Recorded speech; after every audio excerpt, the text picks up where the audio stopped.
Bonjour. La nouvelle lune en Gémeaux du 10 juin 2021 à 12h54 heure de Paris est une nouvelle lune avec éclipse solaire. Cependant, en France métropolitaine, nous ne pourrons observer qu'une éclipse partielle avec un maximum d'obscurcissement d'environ 15 degrés autour de midi. Cela sera donc peu significatif pour nous. En ce qui concerne les Gémeaux, dans la mythologie, les Gémeaux sont rattachés à l'histoire des jumeaux Castor et Pollux. Castor était mortel alors que Pollux était immortel. Lorsque Castor fut sur le point de mourir, Pollux voulut renoncer à son immortalité pour rester avec son frère. Mais Zeus offrit l'immortalité à Castor et plaça les deux jumeaux au ciel en tant que constellation des Gémeaux. Il est intéressant de se rappeler que Castor et Pollux étaient sous la protection d'Hermès, dont le nom romain est Mercure. En astrologie, Mercure est le maître des Gémeaux. Mais regardons cette nouvelle lune.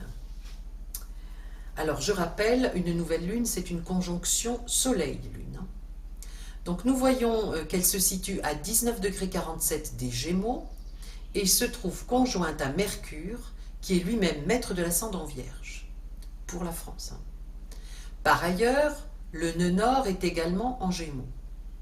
L'accent est donc mis sur la communication, les échanges, les déplacements. Il est question de rechercher la simplicité dans nos propos, de s'ouvrir à tous les points de vue différents qui se présentent à nous. Cela ne veut pas dire adhérer à chacun. Il s'agit de les intégrer dans nos discussions comme des possibles, de les commenter, de débattre avec nos interlocuteurs des différents aspects des choses. Et cela avec une certaine légèreté. Il est question d'être curieux, de se laisser interpeller par des idées nouvelles. L'été qui arrive et l'allègement des restrictions sanitaires sont un cadre propice à cette effervescence d'échange et de communication. Une communication qui peut être volubile avec les Gémeaux. Nous pouvons dire que nous avons, avec la lune en Gémeaux, un besoin, voire une nécessité de communiquer, d'être mobile. Qu'avec le soleil en Gémeaux, notre façon de nous affirmer et d'être créatif passe d'abord par le dialogue, les discussions, par l'échange d'idées. Qu'avec le nœud nord en Gémeaux, nous sentons qu'il est juste et bénéfique d'aller sur ce terrain de la communication en étant curieux, adaptable, ingénieux, mais simple. Quant à Mercure, qui est chez lui et qui est donc ici maître du Soleil, maître de la Lune et maître du nœud nord, il est rétrograde depuis le 30 mai et il redeviendra direct le 23 juin. Avec un Mercure rétrograde, il est possible que nous manquions de clarté dans ce que nous disons, que nous ayons quelques difficultés à exprimer précisément notre pensée et, plus anecdotique, que nos outils de communication aient quelques défaillances pas toujours explicables. Toute planète rétrograde facilite une introspection quant à la nature de ce qu'elle représente. Avec Mercure rétrograde, la période est propice à une prise de conscience sur notre façon de communiquer, sur notre façon de penser, et donc à la possibilité d'ajuster ou d'en modifier certains aspects. Ce Mercure rétrograde est aussi le maître de l'ascendant Vierge, ce qui nous invite à faire du tri dans nos pensées, dans nos schémas mentaux, afin de lâcher ce qui nous freine, voire nous bloque, et nous empêche donc d'aller de l'avant. Nos pensées ont bien plus de pouvoir que nous ne l'imaginons. Maintenant, considérons les aspects à notre triplette, si je puis dire, Lune, Soleil, Mercure rétro. En fait, il y a un seul aspect majeur. Il s'agit du carré à Neptune. C'est un défi de discernement. Neptune peut véritablement nous inspirer et développer notre intuition, mais en aspect de carré, nous avons plus facilement tendance à être dans la confusion et dans le rêve. Nous pouvons voir dans cet aspect une insistance sur la nécessité de faire le tri dans nos schémas mentaux et nos pensées, ce que nous évoquions il y a quelques instants avec Mercure rétrograde. Et il est un défi complémentaire que nous sommes invités à relever, celui d'un juste équilibre dans nos relations. Il est symbolisé par le mi-point entre Mars et Pluton, en Balance en maison 2. En effet, encore une fois, la configuration de cette carte du ciel est un modèle bol, et plus précisément un modèle hémisphère, puisque les planètes sont toutes réparties sur 180 degrés. Ce modèle contient un défi qui se situe au milieu de la partie vide du thème, ici en Balance, qui est le signe de la relation.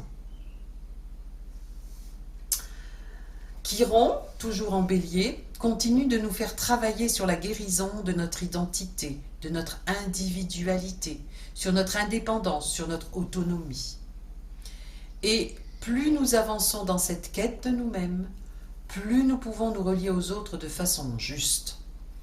Saturne en sextile nous aide pour structurer notre pensée et être persévérant dans cette quête. Mais Vénus en carré et en cancer témoigne d'un fort attachement aux valeurs ancrées en nous et tend à faire prévaloir le sentiment plutôt que le raisonnement et le discernement. Elle est cependant en sextile à Uranus qui, malgré le fait qu'il soit en chute en Taureau, peut malgré tout aider au détachement des valeurs à lâcher ou à revisiter. Par ailleurs, Uranus est toujours en carré à Saturne et il continue d'impulser nos actuels changements sociétaux. Jupiter, en Poisson depuis la mi-mai, nourrit la toile de fond de ces changements sociétaux avec une exaltation de notre imagination, de notre besoin d'en finir avec les limites, mais également avec une forte propension au rêve et à l'illusion.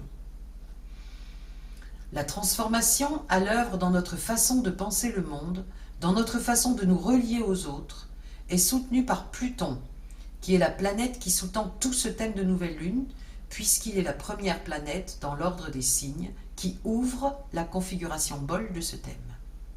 Certes, il est opposé à Mars, mais Mars en cancer est en chute, et par là montre que les changements, les mutations, créent avant tout des réactions émotionnelles, d'autant plus que Mars est trigone à Neptune. Et ces réactions peuvent d'autant plus être intenses et déstabilisantes que Pluton est en trigone avec la lune noire en Taureau.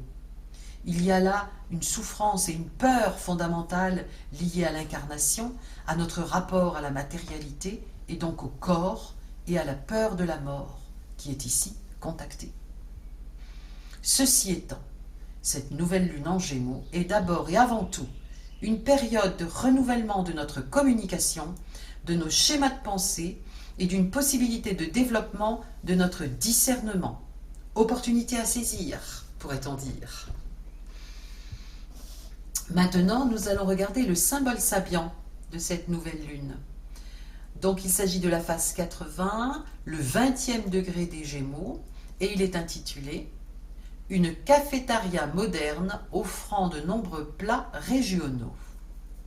La dominante est l'assimilation de connaissances très diverses grâce à notre capacité de synthèse. Ce symbole moderne exprime le fait que l'homme, à présent au terme d'un cycle de civilisation, soit en mesure de réunir des denrées tant spirituelles que matérielles en provenance de nombreuses régions du globe. Son alimentation repose sur la planète tout entière. L'histoire nous enseigne que la quête du sel et des épices, autrement dit de denrées rares dans certaines régions, donna le coup d'envoi au commerce mondial et donc en fin de compte à une conscience planétaire. D'où peut-être satiété et indigestion, ainsi qu'une confusion due à un manque de discernement. Nous y revoilà. Nous retrouvons là, avec l'assimilation de connaissances très diverses, les points de vue différents à accueillir, la curiosité quant aux nouvelles informations qui peuvent nous être communiquées. Et ce que nous avons à développer pour assimiler ce que nous pensons et sentons juste dans tout cela, c'est bien la capacité de discernement. Voilà, et pour terminer, nous regardons le côté numérologie tarot. Donc, la date de cette nouvelle lune, 10/06/2021, nous donne 12 ou 21 selon la méthode de réduction utilisée. L'arcane 12, c'est le pendu, et l'arcane 21, c'est le monde. Ce sont les mêmes arcanes que pour les 2 nouvelles lunes précédentes. Par contre, les arcanes correspondant à la date de la prochaine lune seront différents. Donc, cette 3e fois avec le pendu et le monde nous appelle pour ainsi dire à conclure sur le sujet. En l'occurrence, l'introspection et notre cheminement spirituel, travail demandé par l'arcane 12, le pendu, doivent maintenant aboutir à une meilleure appréhension et compréhension de qui nous sommes et de ce qu'est le monde.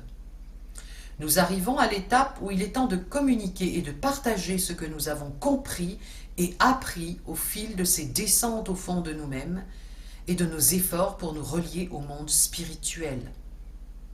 L'arcane 21, le monde, est une lame de communication et d'épanouissement dans la sphère sociale, ce qui peut se manifester pleinement à partir du moment où le travail du pendu a été mené suffisamment loin. Je vous remercie pour votre écoute et vous souhaite une très belle nouvelle lune. À bientôt!